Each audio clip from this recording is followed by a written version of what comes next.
బయటికి కనిపించేది పసుపు ముద్ద లాంటి ముఖం, దాని మీద కుంకుమ రేఖ. అది ఎలా ఉంటుందంటే ధ్యానముద్రలోన దైవదీప్తి. అవకాశం ఉంటే పొద్దున్న అరగంట, సాయంత్రం అరగంట మీ ఇంట్లోని మీరు ఎక్కడైనా పద్మాసనం వేసుకుని కూర్చుని మనస్సుని లోపలికి మళ్ళించి కళ్ళు మూసుకుని ధ్యానం చేయండి.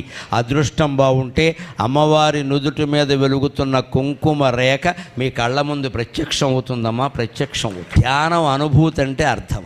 ఆ నిష్ఠ కుదిరితే లక్ష్మీదేవిని ధ్యానిస్తే లక్ష్మీదేవి, వెంకటేశ్వర స్వామిని ధ్యానిస్తే వెంకటేశ్వరుడు, శివుణ్ణి ధ్యానిస్తే శివుడు, కుమారస్వామి అయితే కుమారస్వామి. మీరు ఏ దేవుణ్ణి ధ్యానిస్తే ఆ దేవుడికి సంబంధించిన చిహ్నం ఉంటుంది కదా, శంఖమో చక్రమో కుంకుమ బొట్టు ఏదైనా సరే. లక్ష్మీదేవికి చిహ్నం అంటే కుంకుమ బొట్టే, అది కనిపిస్తుంది. అందుకే నేను ఈ పద్యంలో ఉన్నా. ధ్యానముద్రలోన దైవదీప్తి.